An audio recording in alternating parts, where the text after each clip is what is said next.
बिस्मिल्लाहिर्रहमानिर्रहीम अस्सलामुअलैकुम दोस्तों, आप यहाँ पे एक बाल्टी देख रहे हैं। इस बाल्टी में इससे पहले ये पौधा लगा हुआ था।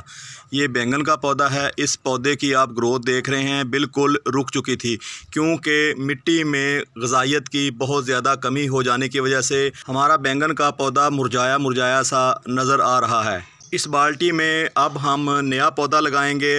जो पौधा हम लगाने जा रहे हैं वो पौधा हमारे पास पहले से मौजूद है। हमने सफ़ेद बैंगन की पनीरी तैयार कर रखी है। ये जो बैंगन का पौधा था, ये ब्लू वाले बैंगन जो होते हैं उस बैंगन का पौधा था। तो अब हम इस बाल्टी में सफ़ेद बैंगन का पौधा लगाएंगे और मिट्टी को फिर से रिचार्ज करेंगे और मिट्टी में भरपूर न्यूट्रिएंट फ्राहम करेंगे। उस बाल्टी में जिन पौधों को हम लगाने जा रहे हैं, ये हमारे पास बैंगन के पौधे हैं। इनको हमने तकरीबन 1.5 माह पहले यहाँ पे बोया था। तो अब पनीरी बिल्कुल दूसरी जगह पे ट्रांसप्लांट करने के लिए तैयार है। हमें इन बैंगन के पौधों को 15-20 दिन पहले ही दूसरी जगह पे ट्रांसप्लांट कर देना चाहिए था। हालांकि दोस्तों, मैं यहाँ से 15 से 20 पौधे निकाल भी चुका हूँ। उन पौधों को मैंने किसी दोस्त को गिफ्ट कर दिया था। पनीरी से तैयारशुदा पौधों के ऊपर जब 3 से 4 पत्ते आ जाएं तो आप इन पौधों को दूसरी जगह पे ट्रांसप्लांट कर सकते हैं। हमारे इन बैंगन के पौधों के ऊपर यहाँ पे आप देख रहे हैं 2, 3, 4, 5, 6 छठा पत्ता आने को तैयार है। इस पौधे को वहाँ पे शिफ्ट करने से पहले हम बाल्टी वाली मिट्टी को फिर से रिचार्ज करते हैं, बल्कि इस बाल्टी में नई मिट्टी डालेंगे और इसके साथ साथ भरपूर जो न्यूट्रिएंट हैं वो मिट्टी में फ्राहम करेंगे। तो आइए आधी से ज़्यादा मिट्टी यहाँ पे हम अंडेल लेते हैं। जो नीचे वाली मिट्टी है वो रहने देंगे क्योंकि जो बैंगन होता है इसकी जड़ें ज़्यादा गहराई में नहीं जाती। तो ये ऊपर वाली जो मिट्टी है इसको निकाल के हम इस जगह पे नई मिट्टी डालेंगे और नई खाद डालेंगे। दोस्तों, जब आप किसी भी प्लास्टिक के बर्तन या पोट में कोई पौधा लगाते हैं तो इसके लिए बिल्कुल हल्की मिट्टी होनी चाहिए। उस मिट्टी में आप रेत शामिल कर लेंगे तो मिट्टी आपकी काफ़ी हद तक हल्की हो जाएगी। जब आप पोट गार्डनिंग कर रहे हों तो हल्की मिट्टी की ज़रूरत होती है क्योंकि पोट में ख़ासकर जब प्लास्टिक का पोट होता है उसमें ज़्यादा देर तक पानी खड़ा रहता है, पानी जो है वो सूखता नहीं। इसलिए हमें इन पौधों के लिए बिल्कुल हल्की मिट्टी तैयार करना पड़ती है। इस पोट से निकाली गई मिट्टी बिल्कुल आपको वाइट नज़र आ रही है। ये इस बात की निशानी है कि इस मिट्टी में बिल्कुल न्यूट्रिएंट ख़त्म हो चुके हैं। न्यूट्रिएंट की कमी हम अपने गार्डन से ही पूरी करेंगे। यहाँ पे आप देख रहे हैं ये मुर्गियों की बीट है, यानी चिकन मैन्योर है। हम इस चिकन मैन्योर को बाल्टी की निचली साइड पे डालेंगे। इसके ऊपर जब मिट्टी आ जाएगी तो ये आहिस्ता आहिस्ता डिकम्पोज होता रहेगा और पौधों को इससे ताकत मिलती रहेगी। हमने इस चिकन मैन्योर को बाल्टी में अंडेल दिया है। इस खाद में अगर आपको कोई इजाफी चीज़ नज़र आ रही है, जैसे यहाँ पे परिंदों के पर हैं या कोई ऐसी सख्त चीज़ है, उसको हम यहाँ पे निकाल लेंगे क्योंकि ये जो परिंदों के पर होते हैं ये डिकम्पोज नहीं होते, तो इसलिए हम इनको मिट्टी से अलग कर देते हैं। इसके अलावा कोई अगर आपको इस तरह का कोई शापर बैग या कोई छोटा प्लास्टिक का पीस मिलता है तो इसको भी आप मिट्टी से अलग कर दें क्योंकि ये भी जल्दी डिकम्पोज नहीं होता।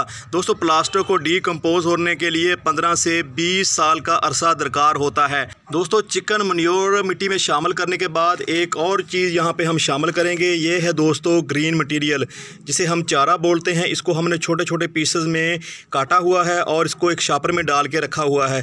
तो इस मटेरियल को भी मिट्टी में शामिल कर लेते हैं। इससे 2 फ़ायदे होंगे।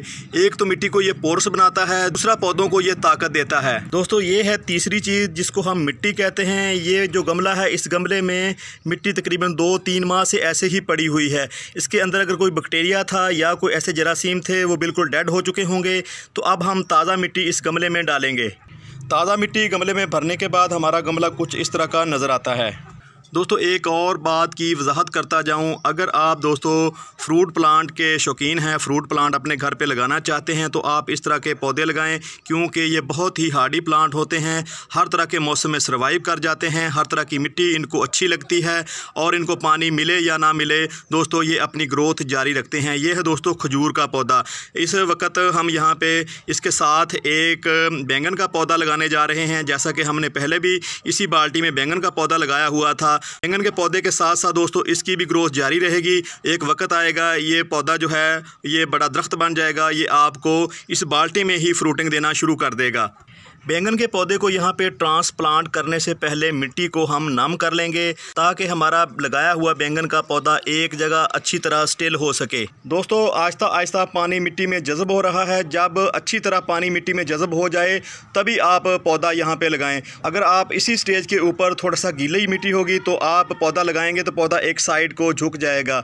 आप थोड़ा सा इसको खुश्क होने दें, 15 से 20 मिनट का इंतज़ार करें, तब तक पानी बिल्कुल नीचे जा चुका होगा। आप पौधा लगाएंगे तो पौधा एक जगह स्टिल हो जाएगा।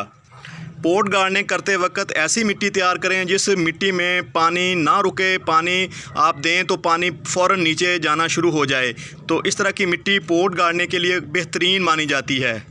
तो दोस्तों यहाँ से एक ऐसा पौधा सेलेक्ट करते हैं जो सेहतमंद भी हो और पौधा जो ज़्यादा पत्तों वाला हो। अगर हम यहाँ पे बड़े पौधे छोड़ देंगे, छोटे पौधे को सिलेक्ट करेंगे तो इन पौधों की उम्र बढ़ती जाएगी। ये खड़े खड़े ही दोस्तों यहाँ पे फूल निकालना शुरू कर देंगे, यानी इनका लाइफ सर्कल पूरा हो जाएगा। तो हम यहाँ से बड़े पौधे को सिलेक्ट करते हैं ताकि ये जैसे ही हम इसको दूसरी जगह पर ट्रांसप्लांट करें, ये पौधा फ़ौरन अपने ऊपर ग्रोथ भी लेके आए और अपने ऊपर जो है ना फूल और फल लाना शुरू कर दे। किसी भी पौधे को गमले से निकालने से पहले आप मिट्टी को अच्छी तरह नम कर लें ताकि आप जब पौधे को यहाँ से खींचें तो इसकी जड़ें जो हैं वो मुतासर ना हों। तो हमने यहाँ जिस पौधे की सिलेक्शन की है वो ये पौधा है। इस पौधे को हम आसानी से यहाँ से निकाल लेते हैं।